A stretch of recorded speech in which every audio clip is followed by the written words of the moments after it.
Shalom. Ada orang di dalam dunia ini yang mereka bilang kebal hukum.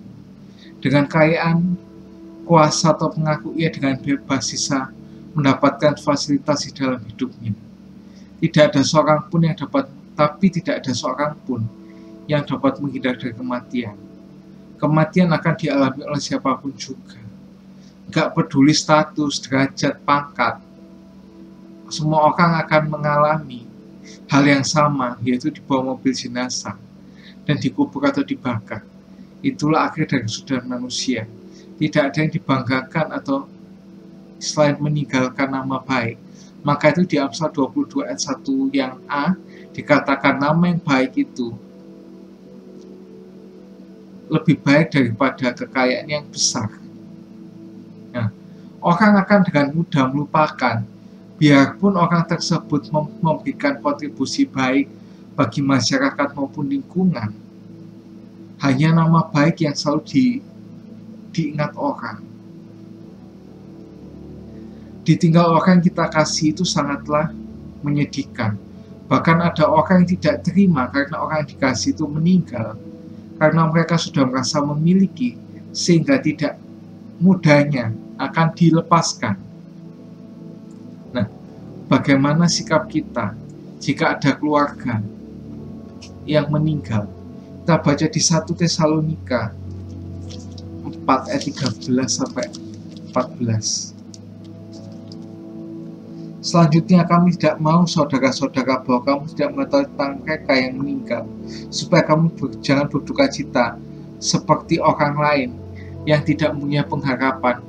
Karena jikalau kita percaya bahwa Tuhan Yesus telah mati dan bangkit, maka kita juga percaya bahwa mereka juga yang telah meninggal dalam darah Kristus akan dikumpulkan Allah bersama-sama dengan Dia.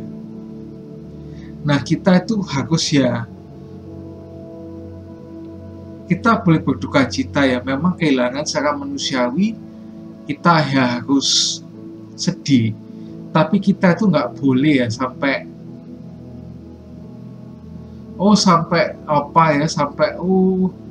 gitu, nggak boleh ya, sampai menangis, sampai berhari-hari itu nggak boleh, sampai kita aneh-aneh, sampai kita mengkaja tubuh kita, dan bahkan kita sampai ingin ikut mati juga. No. Kita berduka cita itu ada batasnya. Nah, makanya itu sampai kadang itu ada yang namanya malam penghiburan, misa penghiburan, atau malam kembang. Ya, tahulah namanya banyak kan itu. Maka itu diperlukan untuk menghibur. Menghibur itu bukan berarti apa? Supaya orangnya jadi ketawa. Bukan berarti di malam penghiburan itu ada stand up komedi dan sebagainya, enggak. Tapi itu menghiburkan yang adalah comfort. Comfort itu artinya apa? Nyaman, hati yang nyaman gitu loh kan. Hatinya pasti tinggal itu pasti gelisah, sedih kan, ngerasa hatinya itu gak nyaman. Makanya hatinya itu diberikan kenyamanan, diberikan damai sejahtera gitu loh ya. Yang kedua, sikap kita jika ada keluarga yang meninggal, yaitu merelakan. Dari 2 Samuel 12 ayat yang 16. Lalu Daud memohon kepada Allah oleh karena anak itu. Ia berpuasa dengan tekun. Apabila ia masuk ke dalam semalam-malaman, ia berbaring tangan. Lanjut ke ayat 19 dan ayat ke-20. Ketika Daud melihat bahwa pegawainya berbisik-bisik, mengertilah ia bahwa anak itu sudah mati. Lalu Daud bangun dari lantai, ia mandi dan berurap dan bertukar pakaian, ia masuk dalam rumah Tuhan dan sujud menyembah. Sudah itu ia pulanglah ke rumahnya dan permintaannya dihidangkan rotinya itu makan. Kita tuh harus merelakan ya, kalau ada orang keluarga atau orang yang kita kasih yang meninggal. Karena gimana pun ya, karena setiap orang kan pasti ya secara normalnya kan pasti mati kan ya, pasti bisa meninggal ya. Tapi percayalah pasti suatu saat bisa ketemu lagi, walaupun ya gak bisa kayak dulu lagi. Tapi benar-benar kita harus relakan dia. Makanya kan tadi kan disebut kan tidak berduka cita seperti orang yang tidak berpengharapan, supaya kita juga bisa merelakan kepergiannya, dan gak bisa kita gandoli karena apa, sudah itu keputusannya Tuhan yang tidak bisa diganggukan. Mungkin sebelum mereka meninggal kita bisa minta belas kasihan Tuhan supaya Tuhan itu memperpanjang umurnya kalau itu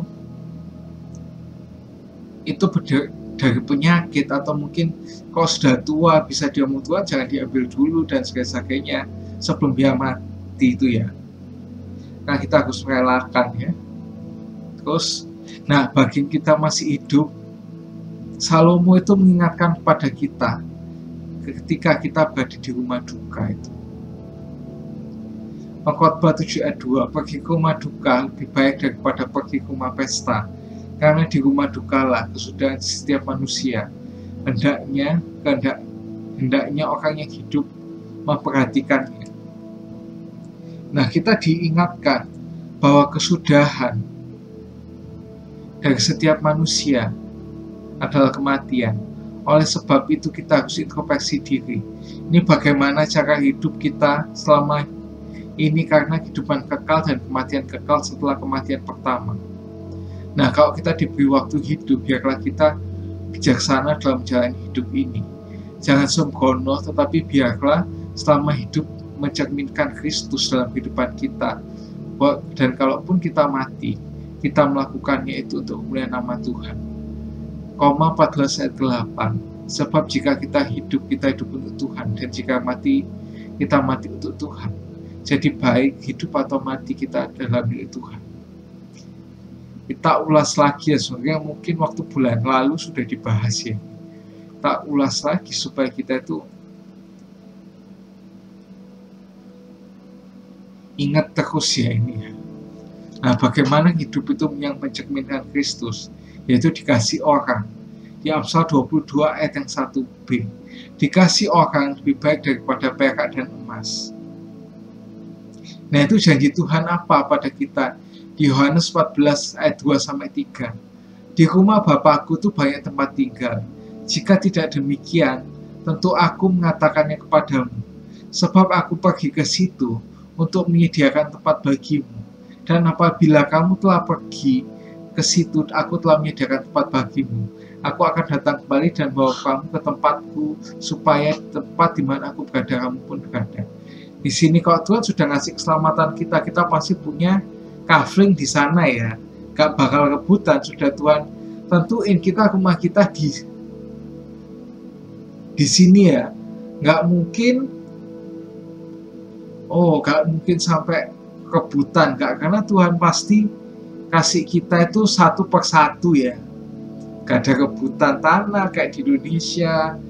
Kalau sampai ngaku gak bakal diambil negara, kan gak kayak gitu, kan gak sampai diambil Tuhan lagi. Kan pasti kan lebih baik kalau Tuhan dikasih ke orang lain ya. Kalau kita akhirnya hidup kita itu nggak benar itu ya. Nah, janji Tuhan yang kita peroleh, janji Tuhan itu kita peroleh kalau apa sih janji Tuhan yang tadi, yang tentang Tuhan yang menyediakan kita rumah di surga untuk kita bisa hidup kekal di sana, yaitu percaya kepada Kristus, karena Kristus jalan satu-satunya jalan menuju surga. Yohanes 14 ayat 6. Akulah jalan dan kebenaran dan hidup, dan tidak ada seorang pun yang dapat datang pada Bapa tanpa melalui aku.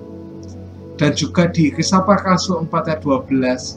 Dan keselamatan itu tidak ada apapun juga selain di dalam Dia, sebab di bawah kolong langit ini tidak ada nama lain diberikan kepada manusia yang olehnya dapat diselamatkan, hanya dalam Kristus. Gak ada banyak jalan menuju nabi-nabi, menuju agama lain, gak lewat agama lain, lewat nabi-nabi lain, gak ada. Nah, cuma ada satu jalan, yaitu melalui Kristus ya, gak ada melalui jalan yang lain. Kalau sampai ada yang bilang, oh ada jalan yang lain, maka itu bohong, hoax, kita ditipu sama iblis kalau kayak gitu itu. Yang kedua apa? Bertobat dengan sungguh-sungguh. Maka itu kita stand percaya, kita pertama kali percaya, bertobat sungguh-sungguh supaya benar-benar dosa kita itu diampuni gitu loh ya. Ya memang Tuhan Yesus pasti tahu lah sama dosa-dosa kita, apa yang sudah kita lakukan. Tapi Tuhan Yesus butuh pengakuan kita, butuh kejujuran kita di mata Tuhan. Dan juga meskipun Tuhan sudah menebus kita di atas kayu salib, kita itu tetap harus melakukan itu ya. Maka itu di Yehezkiel 18:32 itu dikatakan, sebab aku berkenan kepada kematian seseorang yang harus ditanggungnya. Demikianlah firman Allah. Oleh sebab itu, bertobatlah supaya kamu hidup di sini apa bukan cuma hidup biasa, tapi betul-betul orang itu bisa hidup kekal. Hidup itu juga apa? Bebas dari dosa. Ya. Jadi, bagaimana sikap kita jika kalau ada keluarga yang meninggal? Ya, tidak berduka cita seperti orang yang tidak berpengharapan. Kita boleh sedih, tapi nggak boleh sampai berlarut-larut, 40 hari 40 malam, sampai rumah banjir, air mata kita nggak boleh sampai kayak gitu. Yang kedua, yaitu merelakan. Kita tuh harus merelakan orang yang kita kasih untuk meninggal itu. Bukan kita itu sengaja buat dia meninggal, tapi kalau memang sudah waktunya dia meninggal, kita harus relakan, karena itu ya waktu hidupnya sudah sampai di situlah ya, sudah sampai di situ, hidupnya sudah selesai. Dan bahkan Ayub itu kan pernah bilang di kitab Ayub itu, kalau Tuhan itu rindu dengan buah tangannya itu maksudnya kita tuh yang dibuat secara spesial sama Tuhan. Kita diberikan nafas kehidupan lewat paku-paku kita gitu loh.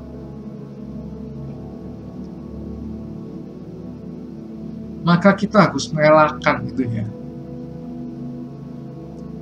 Sudah memang ya waktunya ya sudah waktunya. Bukan karena kita minta meninggal ya. Kalau kita mungkin minta Tuhan supaya keluarga kita itu meninggal, mungkin karena kita sudah capek atau apa, mungkin kita bisa lah ya cepat merelakan ya. Tapi kalau kita yang masih hidup, kita harus memperhatikan hidup, kita harus mempergunakan waktu yang ada dengan sebaiknya. Karena kan dilakukan hidup ini adalah kesempatan kan. Ya, dan juga kesudahan dari manusia itu kematian. Nah, kayak sudah dibilang tadi, kan setiap akhir kehidupan manusia itu adalah kematian. Dan kita harus menyimpankan Kristus, karena kita bisa dikasih orang. Ini tadi contohnya lupa, yaitu Tabita. Tabita itu hidupnya orangnya sangat baik dan sebagainya, sangat disanjunglah kebaikannya oleh orang sekitar. Karena dia itu sebagai penjahit, sebagai tailor, dia itu membuatkan baju untuk orang-orang miskin dengan gratis, baju yang bagus-bagus, sehingga orang tuh menyayangkan kepergiannya dia. Nah, janji Tuhannya apa? Kita akan mendapatkan rumah di surga. Nah, atau keselamatan, kita mendapatkan keselamatan. Janji Tuhan itu dapat kita peroleh kalau kita percaya kepada Tuhan Yesus. Kalau Tuhan Yesus itu satu-satunya jalan ke surga.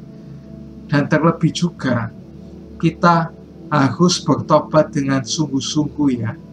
Kalau enggak kita bertobat dengan sungguh-sungguh, ya percayaan kita pada Kristus ya sia-sia. Lawang Tuhan Yesus mengeluarkan kita dari perbudakan dosa, kok malah kita masih dalam perbudakan dosa ya. Ingat itu ya. See you and God bless you.